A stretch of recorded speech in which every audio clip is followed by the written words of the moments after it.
Lecciones del Espíritu Santo, marca Ames. Andrés Marín por el Espíritu Santo. A continuación.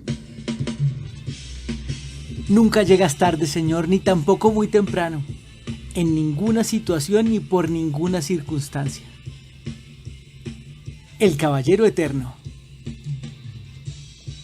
¿En qué situación se encuentra? El Señor dijo en su palabra en Lucas capítulo 19, versículo 10, pues el Hijo del Hombre vino a buscar y a salvar a los que están perdidos.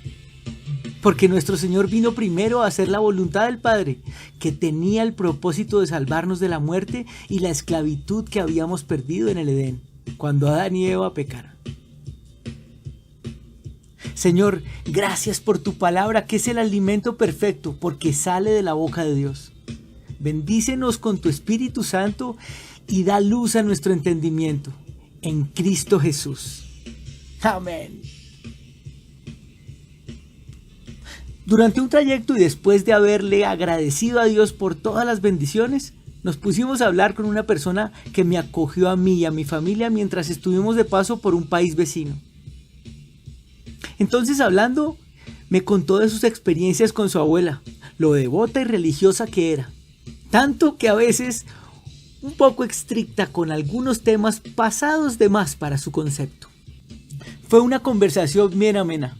Me compartió que a pesar de que no se congregaba mucho, le gustaba cuando iba al lugar que asistía a veces con su esposa, porque no se sentía obligado, sentía libertad en el Señor, sentía que era tranquilo y agradable.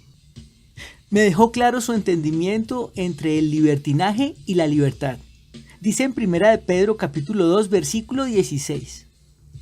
Eso es actuar como personas libres que no se valen de la libertad para disimular la maldad, sino que viven como siervos de Dios.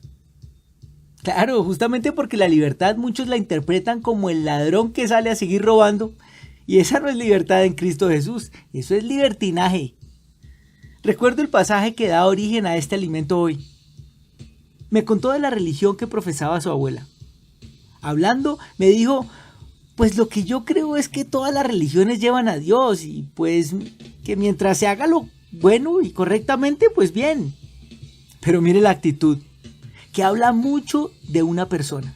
Me dijo, o no sé si estoy equivocado, ¿eso es incorrecto? ¡Qué sencillez y qué humildad! Quería estar claro antes de imponer su posición. Eso me pareció formidable. Pero entonces le pregunté si había escuchado de la Torre de Babel. Me dijo más o menos de lo que se trataba, entonces nos aclaramos juntos. Y le conté la historia brevemente. Está en Génesis capítulo 11, versículos del 1 al 9. Pero le dije en breve lo que dice en el versículo 4. Entonces dijeron, vamos, construyamos una gran ciudad para nosotros con una torre que llegue hasta el cielo. Eso nos hará famosos y evitará que nos dispersemos por todo el mundo. Se volvieron famosos. Y vean lo que el Espíritu Santo nos comparte hoy. En una religión hay preceptos, normas, concilios, libros, en muchos casos basados en la Biblia, en donde su objetivo es, como en la Torre de Babel, intentar alcanzar a Dios. Y con todo respeto, pero dice en Santiago 1, versículo 27, que la religión pura y sin mácula delante de Dios el Padre es esta: visitar a los huérfanos y a las viudas en sus tribulaciones, y guardarse sin mancha del mundo. Sin embargo, Santiago también tenía claro que la relación con Jesús estaba antes que esa religión a la que se refería. De hecho, a eso se refiere con guardarse sin mancha del mundo. Tener a Jesús en el corazón. Entonces, si estamos de acuerdo con la palabra de Dios, el tema no es de nosotros alcanzarlo a Él, es al revés. Es de nuestro Señor Jesús el de venir a buscar y a salvar a los que están perdidos, como lo dice en el versículo de hoy en Lucas 19. Esa conversación la tenía con alguien hace poco porque le dije exactamente lo mismo, pero me refutó, que en la Biblia también decía que lo buscáramos. Y claro, lo dice la Biblia, o sea, la palabra de Dios. ¿Y ahí quién está hablando? Dios, ¿sí o no? Entonces, Él es el que sigue llamando. Ningún hombre sin creer en la palabra de Dios o en Jesús le dice a otro que busque a Dios y que siga a Jesús. En primera, porque no sabe de qué es lo que está hablando. Es como el que juzga un libro si es bueno o malo solo por la portada. Está frito. porque no existe criterio para ello. Y vea, no es por lo religioso, no es por lo buena gente que sea, no es por las obras de caridad que seremos salvos. Lógico que hacerlo está bien, pero en ese caso no habría tenido sentido la crucifixión. Ser buena gente y hacer el bien sin mirar a quién debería ser una consecuencia por haber recibido a Jesús en el corazón.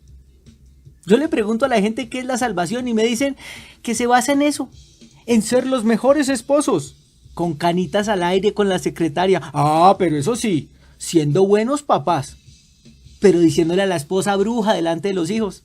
Ah, pero eso sí, llevando la provisión diaria para comer. Ah, pero evadiendo impuestos porque hay que ahorrar.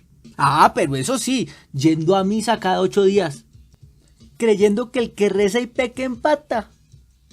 Está como el del libro, con problemas en el criterio.